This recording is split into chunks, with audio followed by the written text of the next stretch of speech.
Muy buenos días. Como ya se ha dicho, vamos a ir al Salmo 40. Y el Salmo 40 dice así: pacientemente esperé a Jehová y se inclinó a mí y oyó mi clamor y me hizo sacar del pozo de la desesperación, del lodo cenagoso. Puso mis pies sobre peña y enderezó mis pasos. Puso luego en mi boca cántico nuevo, alabanza a nuestro Dios. Verán esto muchos y temerán y confiarán en Jehová. Bienaventurado el hombre que puso en Jehová su confianza y no mira a los soberbios ni a los que se desvían tras la mentira. Has aumentado, oh Jehová, Dios mío, tus maravillas y tus pensamientos para con nosotros. No es posible contarlos ante ti. Si yo anunciare y hablare de ellos, no pueden ser enumerados. Sacrificio y ofrenda no te agradan. Has abierto mis oídos, holocausto y expiación no has demandado. Entonces dije: he aquí vengo, en el rollo del libro está escrito de mí. El hacer tu voluntad, Dios mío, me ha agradado, y tu ley está en medio de mi corazón. He anunciado justicia en grande congregación. He aquí, no refrené mis labios. Jehová, tú lo sabes. No encubrí tu justicia dentro de mi corazón. He publicado tu fidelidad y tu salvación. No oculté tu misericordia y tu verdad en grande asamblea. Jehová, no retengas de mí tus misericordias.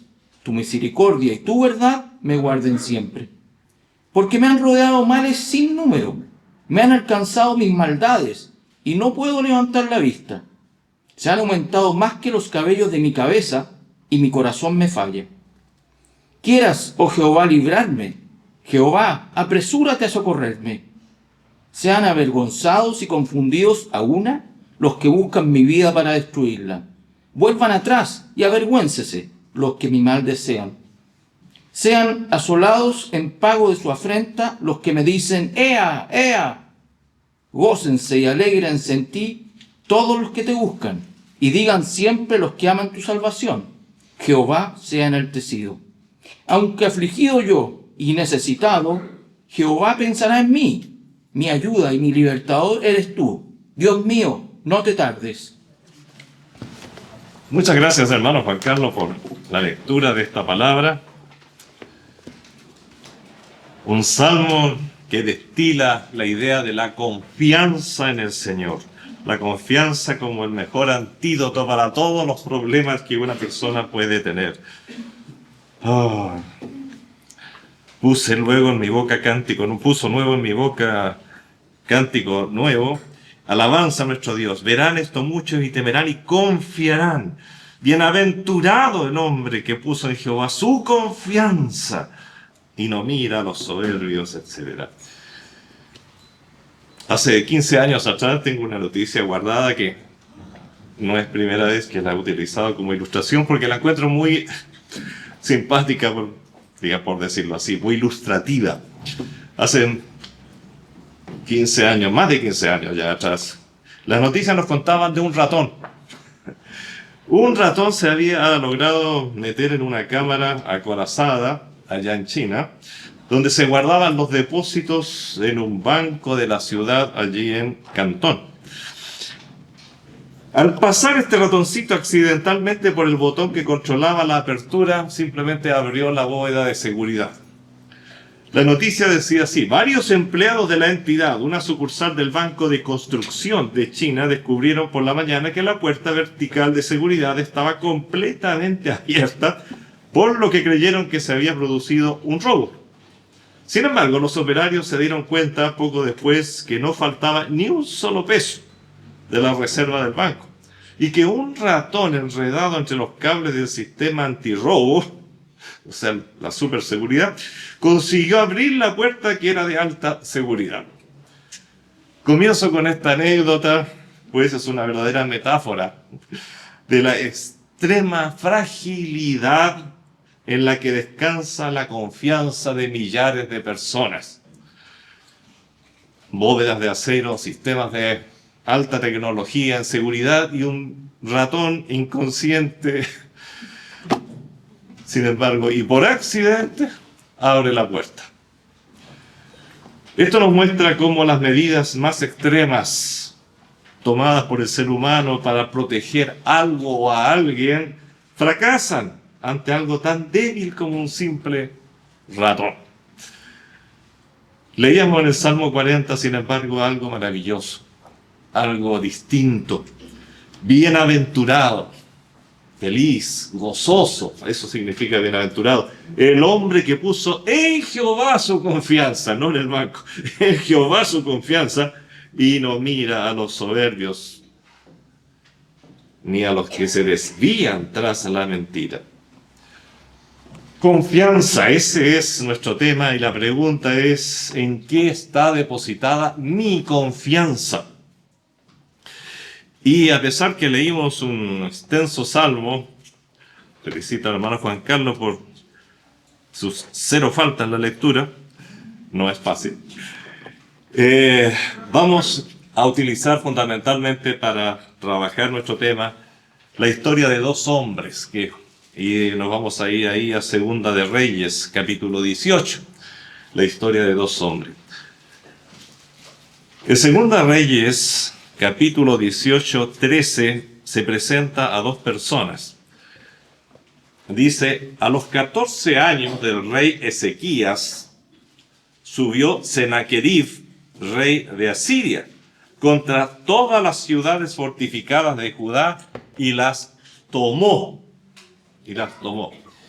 Notemos que aquí se nombran a 2 reyes, y esos van a ser nuestros personajes en el análisis de nuestro tema. Ezequías y Sennacherib, 2 reyes. Aquí tenemos a 2 personas, y con ello podemos considerar a 2 grupos de personas bien definidos. Aquellos cuya confianza está puesta en el hombre, en su poder, en su inteligencia, en sus ídolos, y aquellos cuya confianza es el Dios vivo que se revela en las Sagradas Escrituras. Aquí tenemos su propia revelación de quién es Él. De alguna forma u otra, estos 2 grupos de personas representados en estos 2 hombres los encontramos desde antes de los hechos aquí narrados, no parte de aquí, la ilustración realmente. Y esto es duradero hasta nuestros días, y lo será también hasta que el Señor cambie las cosas. Y estoy seguro de que reconoceremos a representantes de ambos en nuestro diario vivir, hombres que confían en su inteligencia, confían en su poder, en su capacidad de análisis, en su fortaleza, en su físico, en su salud, etcétera, etcétera. En la inteligencia artificial, ahora último, que se ha puesto tan de moda, es decir, los seguidores de Sennacherib y los Ezequías, aquellos que se identifican y solo saben que su fuerza, su poder, su seguridad, su fe depende de Dios, del Dios vivo, único Dios. Al analizar esto, y cuál es el objetivo del mensaje, es analizar mi propia situación. Con cuánta facilidad cambiamos el objeto de nuestra fe muchas veces, o de nuestra confianza. Y realmente las palabras están muy asociadas. Yo tengo que tener fe en algo para confiar en ese algo, así que realmente es el objeto de nuestra fe. 2 reyes, 2 visiones, 2 caminos. Aquí en Segunda Reyes es una porción muy larga y es complejísimo predicar de ella, porque me gustaría leer más de 2 capítulos completos para que entendiéramos todo el contexto. Eso sucede cuando uno predica del Antiguo Testamento, especialmente de los reyes. Pero en Segunda Reyes, desde el capítulo 18, 17 hasta el 19, 37, encontramos no solo una serie de interesantes hechos históricos, porque todo lo que está contado aquí es historia, sino una serie de hechos que nos muestran la importancia de saber, ese es el objetivo fundamental de estas historias y el por qué están aquí estas historias, de saber quién o en quién confiar y aún cómo confiar. Cuán importante es tener muy claro cuál es el fundamento sobre la que depositas tu confianza hoy. Yo no confío en nadie. No, si no confías ni en nada, si estás en esa situación, entonces te vas a volver loco. Tenemos que descansar. Si me levanto en la mañana, tengo que tener la confianza de que el vecino no va a salir con una escopeta y me va a estar esperando afuera. Tengo que tener confianza en muchas cosas. Y si he logrado ahorrar algo, tengo que tener algún grado de confianza en el banco donde estoy depositando. Pero hay confianzas parciales y confianzas globales. La confianza global, la confianza en la que deposito mis confianzas chiquititas, mis confianzas parciales, ¿en quién la tengo? ¿En quién lo tengo? Dependiendo de aquello en lo que depositas tu confianza, será tu vida, será tu porvenir, será tu familia, será el sueño con el que descanses en la noche. Dependiendo de ello es lo que eres tú hoy y lo que serás mañana, y es lo que transmites a tu familia. Mis hijos, tus hijos, los que te rodean, van a aprender más en función de la observación de la audición. Podrás decirle 2 millones de palabras, pero verán que tú confías en esto y eso hablará más que todo. ¿En quién confías? Hay tantas alternativas hoy día, ¿no? Hay tantos que dicen, no, yo confío en mí mismo, no confío en nadie más que en mí mismo. ¡Ay, qué mal lugar para depositar tu confianza! Somos tan falibles, cambiamos tanto de pensamiento, enfermamos, sufrimos de Alzheimer, tantas cosas, cuidado. Bueno, confío en lo que dice tal o cual filósofo, tal o cual opinólogo, que ahora están tan de moda. Confío en los bancos, confío en mis méritos para la salvación. Confío en mis amigos, confío en tal o cual líder o partido político. Confío en la evolución de las especies de Darwin. Confío en las filosofías orientales, confío en el sistema humanista, confío en la suerte o el destino. No, solamente el destino y la suerte sabrán qué será de mí. Cuidado, cuidado. En algo vas a confiar o en algo confías, eso es obvio. Confío en lo que creían mis antepasados. Pésima respuesta. Eso hizo muchas veces Israel y Dios tuvo que enviar justamente tremendos castigos y reordenar todo el sistema porque los antepasados se habían desviado. Y por más fuerte que sea la fuerza de los antepasados, creo que es una de las fuerzas más potentes que mueve a este mundo. Lo hago aunque sé que está mal porque mis antepasados lo hacían. Ese principio existe. Se vota. No me pidan que vote por tal o cual porque no puedo, porque mis antepasados etc. Hay una tendencia muy fuerte a seguir la línea de los antepasados, incluso en lo espiritual. Hay quienes confían en los horóscopos, en las cartas astrales y cosas similares. Hay quienes confían en su inteligencia, su salud, su vigor, su simpatía personal. No, si ese problema yo lo resuelvo. No, si aquí hay que poner amor nomás, si hay que poner inteligencia. No, si yo las arreglo todas. Y los que salen siempre, cuidado. En algo confías. Uno de estos reyes de los que hemos estado comentando, que hemos ya presentado muy someramente, fue Ezequías, un varón de Dios, un lindo rey, un rey conocedor y adorador de Dios y del Dios verdadero, pero con sus altos y bajos, es decir, representa a un cristiano medio, diríamos hoy día. En Segunda Reyes, por ejemplo, si vamos al capítulo mencionado, Segunda Reyes 18:5, dice claramente lo siguiente: en Jehová, Dios de Israel, puso, Ezequías, su esperanza. Vamos bien. Ni después ni antes de él hubo otro como él entre todos los reyes de Judá, se dice acá. Porque puso en Jehová su confianza. Qué maravilloso. Eso significa poner su mente, su paz, su corazón, la seguridad del país en sus hombros estaban puestas en el Dios de Israel. Y así le vemos como un varón de Dios. Mientras se mantuvo en esa confianza, mientras descansó su fe netamente y exclusivamente en el Señor, vemos a Ezequiel, y por eso digo cómo podríamos leer y leer, pero ustedes pueden hacerlo en su casa, después complementando incluso con lecturas de Segunda Crónicas, 29, 1, 2, etc. Incluso en Isaías, hay alusiones a él.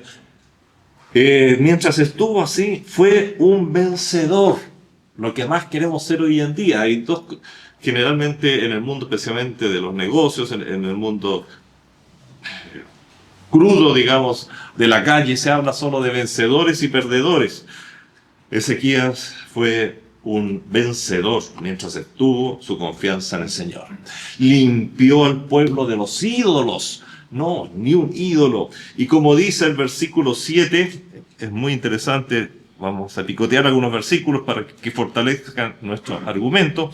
Y dice, y Jehová estaba con él, y a donde quiera que salía, prosperaba. Él se rebeló contra el rey de Asiria y no le sirvió al rey de Asiria, porque estaban todos sometidos bajo el rey de Asiria. Y él dijo, no, yo no me voy a someter al rey de Asiria y voy a hacer conforme a mi voluntad. Y quizás usted dirá, aquí se equivocó el pastor, dijo a mi voluntad. No, lo dije a propósito. Lamentablemente no fue conforme a la voluntad de Dios. Aquí viene un bajón de Ezequías. Iba bien, iba bien, iba bien, y de repente tuvo un bajón. Cuando empieza la voluntad y el objeto de la fe ya no es Dios, comenzamos a tener tropiezos. El otro personaje que representa a una gran parte de la humanidad realmente fue Senaquerib, rey de Asiria, el enemigo de Ezequías. Este es todo lo contrario, un rey adorador de ídolos, cuya confianza se encontraba en Nisroch. Dice, por ejemplo, el verso 19-37, y volvemos a ver lo importante de leer bastante aquí para entenderlo todo. Dice, y aconteció que mientras él adoraba en el templo de Nisroch, su Dios, y viene una triste historia ahí a continuación, pero claramente queda establecido que la confianza de este hombre no estaba en el Dios de Ezequías, sino que estaba en los demonios. Y bueno, y podemos considerar los otros reyes o dioses de Asiria, los cuales, y de Nínive, los dioses lunares, especialmente Nínive está dedicado a la luna, fundamentalmente. Senaquerib, un hombre que reinó, y estamos, por lo tanto, entre 705 a 681 antes de Cristo. Y fue hijo de un famosísimo rey cuya imagen incluso está descrito en algunos frescos que se han descubierto, que han descubierto los asiriólogos, especialmente los que se dedican a la arqueología de Asiria, que fue hijo del famosísimo Sargón, rey de Asiria. Son todos personajes muy históricos, no solamente tienen el respaldo bíblico, sino también el respaldo de la historia secular. Bueno, ahí tenemos esos dos rivales y esos dos representantes de alguna manera del mundo. Los que confían en Jehová y los que confían en los ídolos, en sí mismos, en su fuerza, en su ejército, etc. Pero ¿qué pasó con nuestro querido Ezequías? Le pasó algo parecido a lo que pasó con Abraham. Abraham es llamado el padre de la fe, pero tuvo también baches tremendos. Abraham en el pasado, qué complicado cuando bajó a Egipto. Bueno, Ezequías, el hombre de la fe bien fundada, también bajó a Egipto, pero espiritualmente, y no tan solo espiritualmente, sino que mucha de su confianza comenzó a ser traspasada hacia Egipto, literalmente, tal como Abraham, que fue a Egipto cuando vio que había hambruna en la tierra, cometiendo un error garrafal, dejó de confiar en el Señor. Pero bueno, aquí este hombre hace lo mismo. Los tremendos ejércitos de Egipto, las tremendas fuerzas que hay allí, tenemos que ser aliados, tenemos que descansar en lo que ellos pueden aportarnos si es que nos atacan. Se ve que en todo el contexto de la historia, que la confianza del gran Ezequías comenzó a ser desplazada desde una confianza plena y ciega, porque esto sí vale tener una confianza ciega en el Señor, a una confianza relativa y mirando por si acá a Egipto. Fue malo.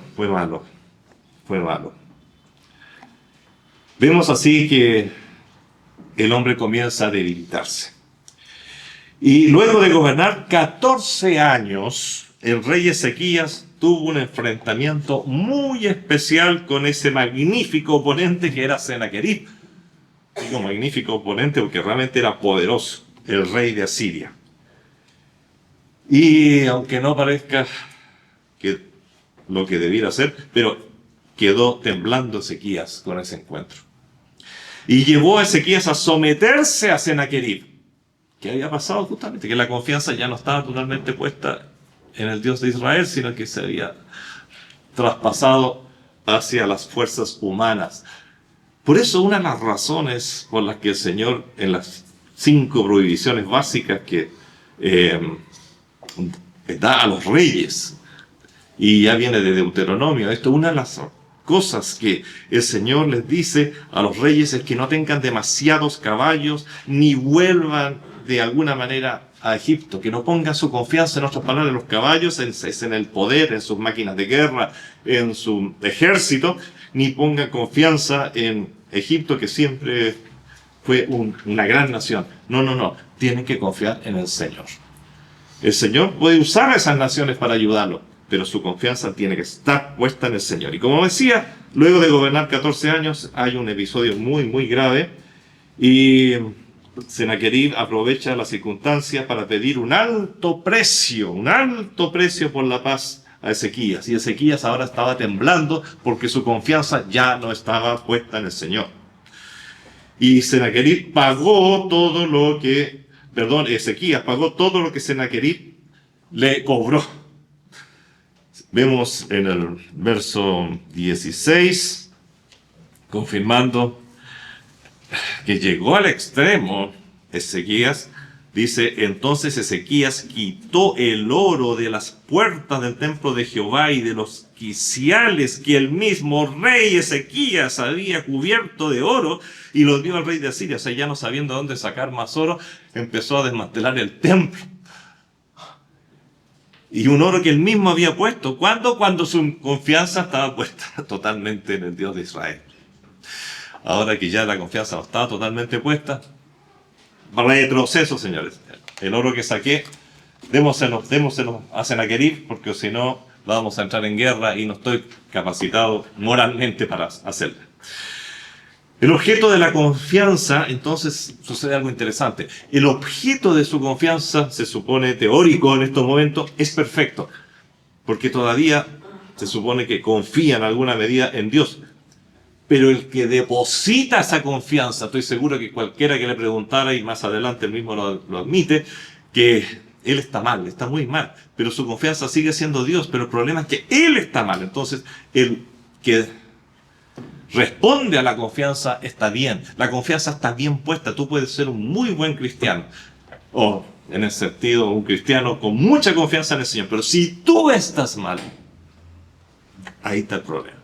Si tú estás mal, no te va a servir el solo hecho de saber dónde está la solución.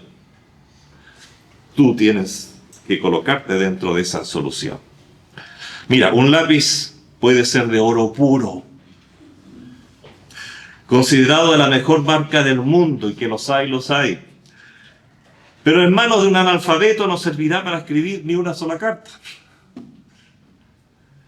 El objeto de la confianza de un hombre puede ser el perfecto, puede ser Dios. Y tú muchas veces quizás puedas decir, pero ¿por qué Dios no me responde? ¿Por qué Dios? Etcétera, etcétera. Y tratamos de culpar y siempre tratamos de cambiar el objeto de la culpa, ¿no? Y sacarlo de nosotros. Puede ser que tu confianza esté en Dios, pero si al momento de la prueba ese hombre se encuentra viviendo en la carne, en tus pasiones, conforme a lo que el viejo hombre, la vieja naturaleza te exige, se encuentra viviendo no conforme al objeto de su confianza, entonces para él todo es teoría. Todo será teoría y no sabrá aferrarse a Dios. No está familiarizado con la roca inamovible que es el Dios omnipotente, y cometerá errores tremendos, y podremos ver a un cristiano cometiendo errores. El problema no es Cristo no es Dios. El objeto de la confianza está bien, pero ¿qué estás haciendo tú?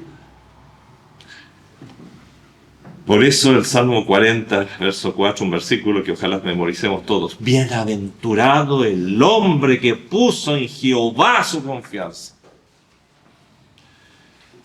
Pero agrega, y no mira a los soberbios, es decir, mantiene fija su mirada y su confianza en el Señor, ni a los que se desvían tras la mentira. Salmo 44. Algo había pasado con Ezequías. Quizás miró a los soberbios, miró a los que se desvían tras la mentira.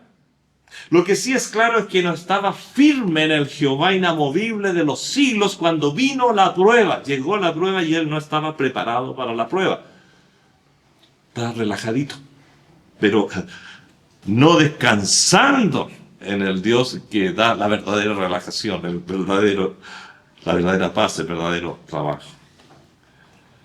Aquí hay dos fundamentos, dijimos, y nos hemos detenido mucho en Ezequías, porque quizás nos representa un poco más a nosotros.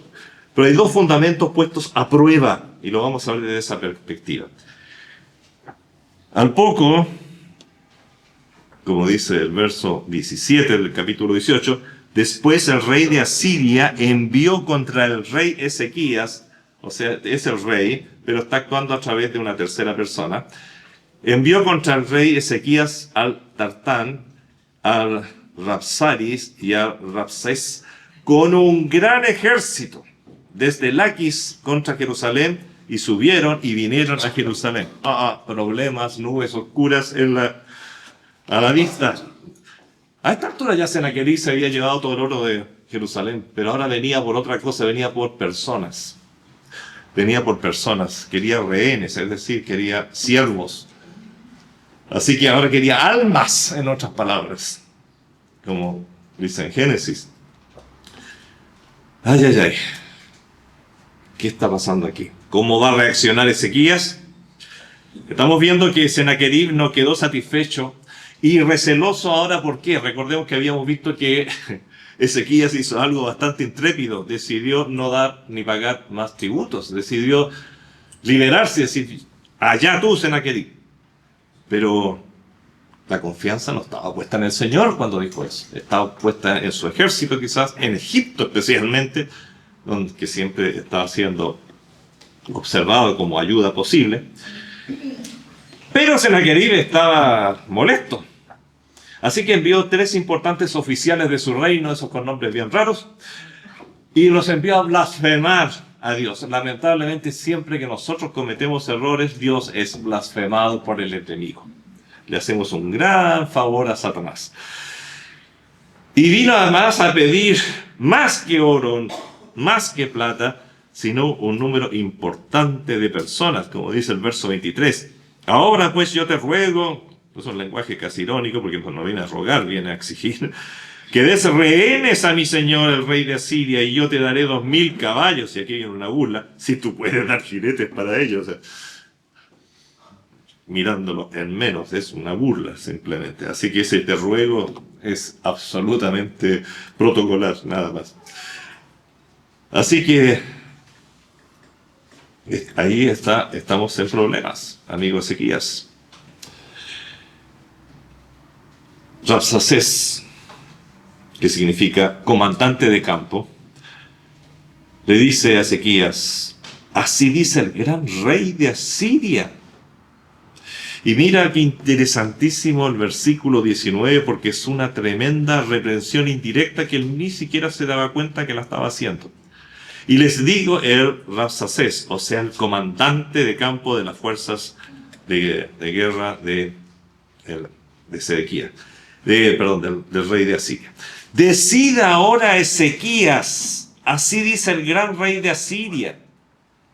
Y es una pregunta, ¿qué confianza es esta en que te apoyas?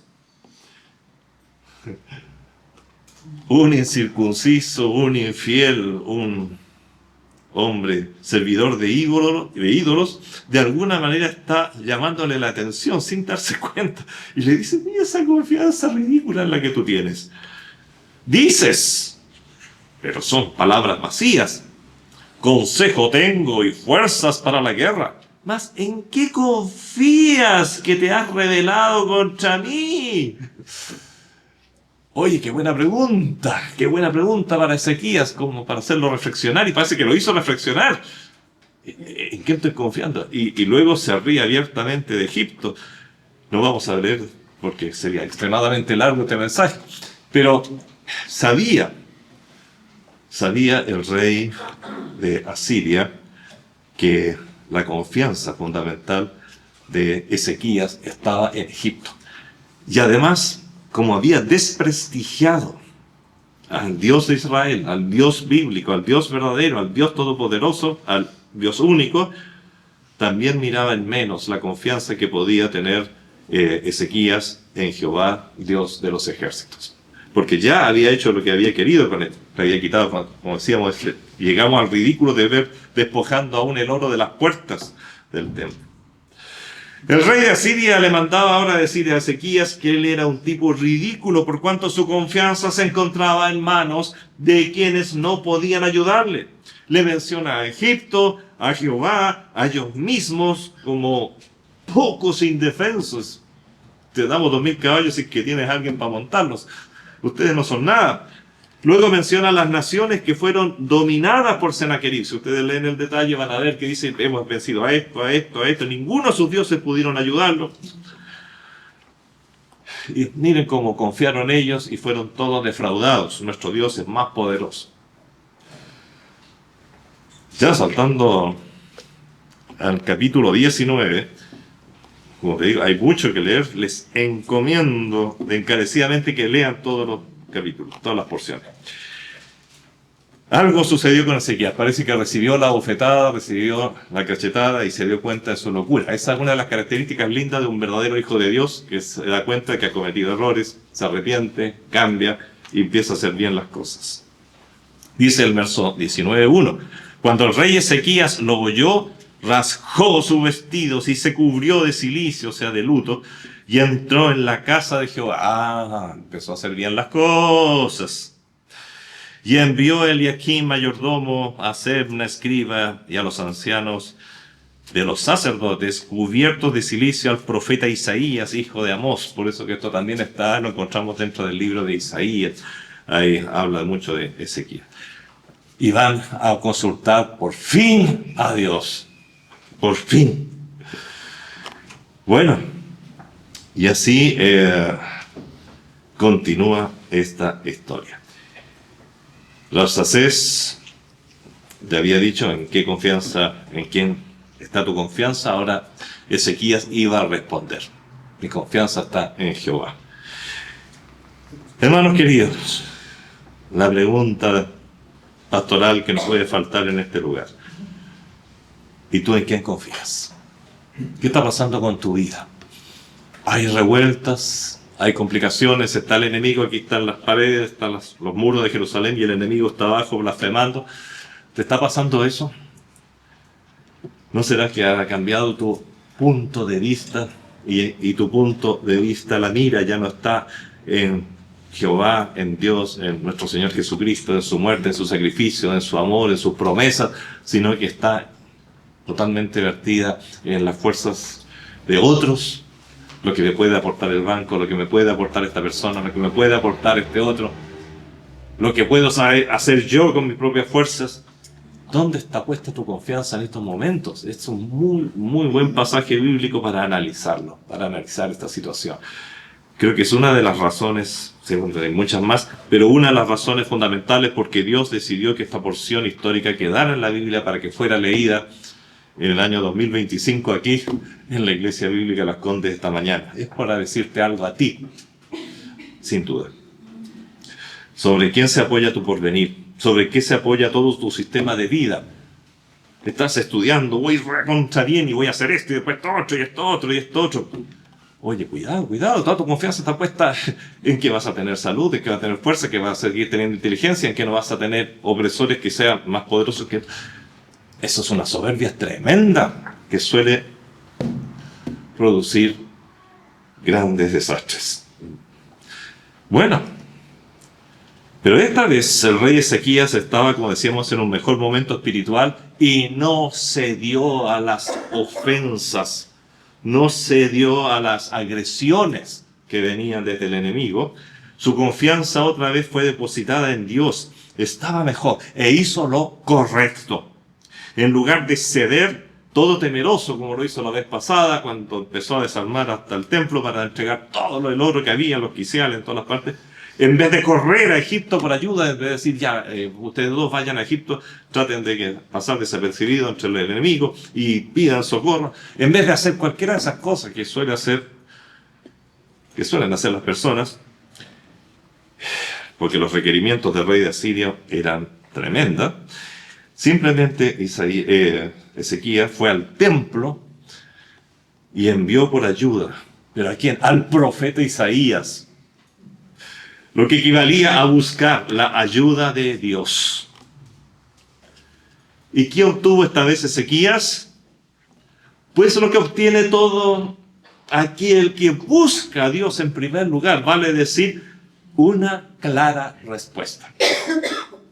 Dios le dijo que no temiera que el rey iba a suceder algo tremendo. Él iba a hacer un milagro, una cosa sobrenatural, iba a hacer que el rey de Asiria oyera rumores que le harían volver corriendo a su tierra y que ahí moriría sin volver nunca más. Te vas a olvidar para siempre del rey de Asiria, le dijo el Señor. Ahora que acudiste a mí, yo te voy a dar soluciones verdaderas. Yo te voy a dar soluciones verdaderas. Ya, Ezequías, por fin bajaste la cabeza, pero al mismo tiempo subiste la mirada. Bajaste la cabeza en el sentido de que te humillaste ante mí y has puesto tus ojos en mí. ¿Y qué sucedió? Pues tal como lo había profetizado Isaías, Sennacherib escuchó rumores que los etíopes habían salido para combatir contra él. Esto lo encontramos en 19:9. Y oyó decir que Tirhaka, rey de Etiopía, había salido para hacerle guerra. Entonces volvió él y envió embajadores a Ezequías diciéndole, buenas cuentas le va a decir, me voy, pero no te confíes, me voy, pero volveré. Y así que escribe una carta con un montón de amenazas. Y Ezequías, ¿qué hizo? Cuando te amenazan, cuando estás en circunstancias difíciles. Lo que hizo Ezequías es una tremenda lección para nosotros. Colocó la carta de amenazas delante del Señor. Mira, Señor, lo que me han enviado. Llevó la carta con todas las amenazas y la puso delante del Señor y oró al Señor diciéndole, estamos aquí entre los versos 15 al 19. Y oyó Ezequías delante de Jehová diciendo, Ezequías delante de Jehová diciendo, Jehová, Dios de Israel, que moras entre los querubines, solo tú eres Dios de todos los reinos de la tierra. Tú hiciste el cielo y la tierra. Tenemos que recordarlo. Lo sabemos, pero tenemos que recordarlo y qué bueno es declamarlo de vez en cuando. Inclina, oh Jehová, tu oído y oye. Abre, oh Jehová, tus ojos y mira y oye las palabras de Sennacherib, que ha enviado a blasfemar al Dios viviente. Y continúa la carta. Es muy interesante. La tentación es demasiado grande seguir leyendo. Pero el Señor hace y nos entrega otra lección aquí tremenda. ¿Qué vas a hacer con todas las ofensas, con todos los ataques, con todo lo que estás recibiendo? Llévalo delante del Señor. El Señor va a actuar por ti. Y termina esta exposición de Ezequías ante el Señor con la siguiente pregunta. ¿A quién has vituperado y blasfemado y contra quién has alzado la voz y levantando en alto tus ojos? Contra el Santo de Israel. Es tremendo lo que hicieron y lo que el enemigo muchas veces hace con nosotros, incluso no se da cuenta que al blasfemar contra nosotros y nuestras creencias, está blasfemando contra el Dios Todopoderoso. Luego le da una señal a Ezequías. Durante 2 años comerán lo que nacerá sin cultivar de suyo y al tercer año volverán a sus labores normales. Luego le dice que Sennacherib se irá, pero no va a volver. Que esa carta no le haga caso. Pero ¿cómo, Señor, si los ejércitos siguen allá afuera? Tiene mucha gente y tiene muchos grandes oficiales poderosos para mantener el sitio. Pero ocurrió algo. Nuestro Señor es capaz de todo. Por eso se le llama Todopoderoso. Esa misma noche, el ángel de Jehová mató en el campamento asirio a 185.000 personas. 185.000 personas que estaban sitiando a Jerusalén. De tal modo que cuando se despertaron los sobrevivientes se encontraron en un verdadero mar de muertos. Después de esto, Sennacherib definitivamente volvió a Nínive, donde se quedó. En una ocasión, y así concluye la historia de este personaje de Sennacherib, en el versículo 37 del 19, y aconteció que mientras él adoraba en el templo de Nisroch, es decir, en quien tenía puesta toda su confianza, su dios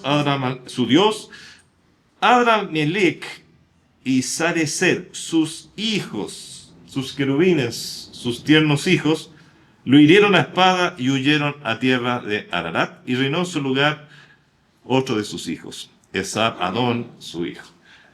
Lo traicionaron sus propios hijos. Lo mataron en el templo mientras él adoraba a su Dios en quien tenía puesta su confianza. Ese es el resultado final, digamos, de la vida de alguna manera, de esta historia tremenda, y dos hombres que tenían puesta su confianza en lugares muy distintos. Ezequías, maravilloso hombre de Dios, fue y colocó su confianza en el Señor ante la situación gravísima que estaba viviendo.